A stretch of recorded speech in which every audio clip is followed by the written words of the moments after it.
అమరావతి నమో నమః. అమరావతి నమో నమః. అమరావతి నమో నమః. వేదికమైనున్న ఆర్కిటెక్ట్ ఆఫ్ మోడర్న్ భారత్ గౌరవ ప్రధానమంత్రి నరేంద్ర మోడీ గారికి, మన పేదల నాయకుడు గౌరవ ముఖ్యమంత్రి చంద్రబాబు నాయుడు గారికి, నా అన్న గౌరవ ఉప ముఖ్యమంత్రి పవన్ అన్నకి, వేదికమైనున్న ఇతర గౌరవ పెద్దలకు, ప్రాణాలు సైతం లెక్క చేయకుండా అమరావతి కోసం పోరాడిన రైతులకు, ప్రజలకు నా హృదయపూర్వక నమస్కారాలు. ముందుగా పహల్గామ్ ఉగ్రవాద దాడిలో చనిపోయిన వారికి నేను నివాళులర్పిస్తున్నా. ఉగ్రవాదుల దాడిలో చనిపోయిన వారి కుటుంబానికి దేశం మొత్తం అండగా నిలబడుతుంది. పాకిస్తాన్ గీత దాటింది, అమాయకుల్ని చంపింది, చాలా పెద్ద తప్పు చేసింది. ఒక్క పాకిస్తాన్ కాదు, 100 పాకిస్తాన్లు వచ్చినా భారతదేశ నేలపై మొలిచిన గడ్డి కూడా పీకలేరు. 100 పాకిస్తాన్లకు సమాధానం చెప్పే ఒక్క మిసైల్ మన దగ్గర ఉంది. ఆ మిసైల్ ఏంటో తెలుసా? నమో గౌరవ ప్రధానమంత్రి నరేంద్ర మోడీ గారు. సింహం ముందల ఆటలు ఆడకూడదు, ఆడితే ఏమవుతుంది? మన సింహం నమో కొట్టే దెబ్బకి వరల్డ్ మ్యాప్లోనే పాకిస్తాన్ అని మిస్సింగ్ రావటం ఖాయం. ఈరోజు పాకిస్తాన్ ఆర్మీలో పనిచేసేవారు కొంతమంది రాజీనామా, కొంతమంది సెలవులు పెట్టిపోయారు. దట్ ఈస్ మన నమో. నమో కొట్టే దెబ్బకి పాకిస్తాన్ దిమ్మ తిరుగుతాం ఖాయం. ఈరోజు నేను గర్వంగా చెప్పగలుగుతున్నా, ఎంటైర్ నేషన్ స్టాండ్స్ విత్ మన నమో. కేంద్రం ఈరోజు కులగణన చేయాలనే నిర్ణయం తీసుకుంది. ఇది ఒక నిర్ణయం కాదు, ఇది ఒక సంచలనం. Wear others hesitated for decades, Namo acted, rewriting history with courage.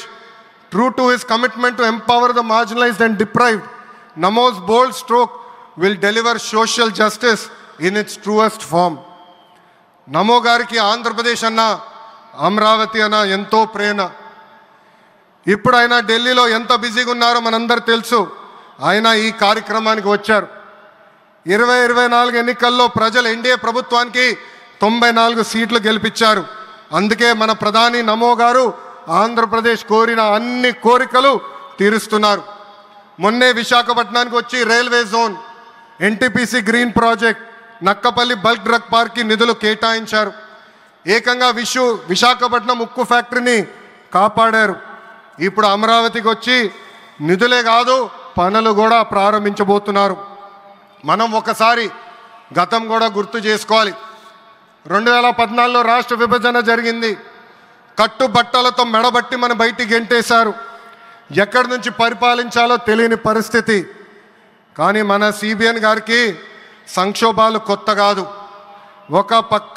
ఒక పక్కన సంక్షేమం, మరో పక్కన అభివృద్ధి చేసి చూపించారు. అందరి ఆమోదం తెలిపిన తర్వాతనే అమరావతి రాజధానిగా ప్రకటించారు. రైతులు చేసిన త్యాగం వల్ల ఈరోజు అమరావతి ఏర్పడింది. ఒకే రాజధాని, అభివృద్ధి వికేంద్రీకరణ అనే ఎజెండాతో మన ప్రభుత్వం ముందరికెళ్ళింది. రాయలసీమను ఎలక్ట్రానిక్స్, ఆటోమోటివ్, రెన్యూవబుల్ ఎనర్జీ హబ్గా తయారు చేశాం. గోదావరి జిల్లాలో ఆక్వాని పెద్ద ఎత్తున ప్రోత్సహించాం. ఉత్తరాంధ్రలో ఐటీ, ఫార్మా కంపెనీలు కూడా ఆనాడు మనం తీసుకొచ్చాం. కానీ 2019 నుంచి 24 వరకు విధ్వంస పాలన మనం చూసాం. మన సిబిఎన్పై ఉన్న వ్యక్తిగత కక్షతో అమరావతిని చంపేయాలని చూశారు. ఒక్క ఇటుక కూడా పెట్టకుండా 3 రాజధానులంటూ 5 సంవత్సరాలు గడిపేశారు.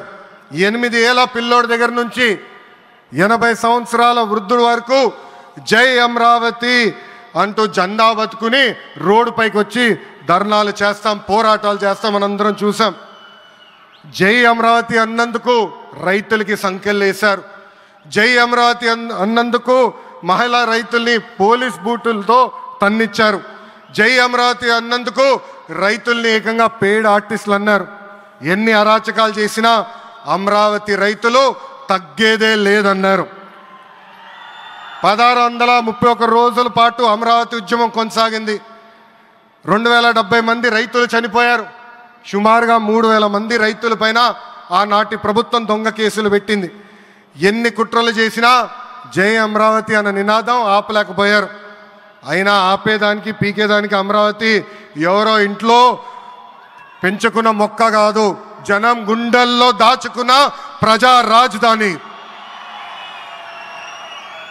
అమరావతికి శంకుస్థాపన చేసింది ఎవరు? మన నమో శంకుస్థాపన చేసిన అమరావతి ఆపే దమ్ము ఎవరికి లేదు. 1631 రోజుల పాటు పోరాడి అమరావతిని నిలబెట్టిన రైతులకి నేను ఈరోజు శిరస్సు వంచి నమస్కరిస్తున్నాను. ప్రధాని నమో గారి చేతి మీదుగా అమరావతి పనులు తిరిగి ప్రారంభం అవుతున్నాయి. ఇంకా అమరావతి అన్స్టాపబుల్. అభివృద్ధి వికేంద్రీకరణ అంతే స్పీడ్గా జరిగిపోతుంది. Polavaram, Visakha steel plant, Bhogapuram airport, Prakasam జిల్లాలో CBG plant, Kurnool high court bench, ఇలా అన్ని కార్యక్రమాలు జెట్ స్పీడ్తో జరుగుతాయి. ప్రజాప్రభుత్వం ఏర్పడిన 10 నెలల్లోనే 8 లక్షల కోట్ల పెట్టుబడితో వాటి ద్వారా 5 లక్షల మందికి ఉద్యోగాల అవకాశాలు కల్పించడానికి అనేక నిర్ణయాలు మేము తీసుకున్నాం, ఒప్పందాలు కుదిరించుకున్నాం. అంతేకాదు 16,347 పోస్టులతో మెగా డిఎస్సి నోటిఫికేషన్ కూడా ఇచ్చాం. 5 ఏళ్ళలో ప్రైవేట్ రంగంలో 20 లక్షల ఉద్యోగాలు కల్పించాలని ఒకే ఒక లక్ష్యంతో ఈ ప్రజాప్రభుత్వం పనిచేస్తుంది. ఆంధ్రప్రదేశ్లో ఇప్పుడు డబుల్ ఇంజిన్ సర్కార్ ఉంది. 2 పవర్ఫుల్ ఇంజిన్లు. ఒక పక్కన మన నమో, మరో పక్కన మన సిబిఎన్ గారు. అభివృద్ధి సంక్షేమం అనేది జోడెద్దుల బండి. ఎన్ని ఇబ్బందులు ఉన్నా సంక్షేమ కార్యక్రమాలు అమలు చేస్తూ అభివృద్ధి పరుగులు పెట్టిస్తున్నారు మన సిబిఎన్, మన పవన్ అన్న. ఇంకా మనకి తిరిగే లేదు. ఇది తెలుపుకుంటూ గౌరవ ముఖ్యమంత్రి గారు ఎప్పుడూ మన పైన ప్రేమ చూపిస్తూనే ఉన్నారు. మనం అడిగిన అన్ని కోరికలు తీర్చుకుంటూనే వస్తున్నారు. నాకు తెలిసినంతవరకు ఏ రాష్ట్రాన్ని కూడా గౌరవ ప్రధానమంత్రి గారు ఇన్నిసార్లు వెళ్ళింది లేదు. దానికి నేను హృదయపూర్వక ధన్యవాదాలు తెలుపుకుంటూ జై అమరావతి, జై అమరావతి, జై అమరావతి, జై ఆంధ్రప్రదేశ్, జై ఆంధ్రప్రదేశ్, జై ఆంధ్రప్రదేశ్. నరేంద్ర మోడీ గారి నాయకత్వం, నరేంద్ర మోడీ గారి నాయకత్వం, చంద్రబాబు నాయుడు గారి నాయకత్వం, పవన్ అన్న నాయకత్వం. జై హింద్.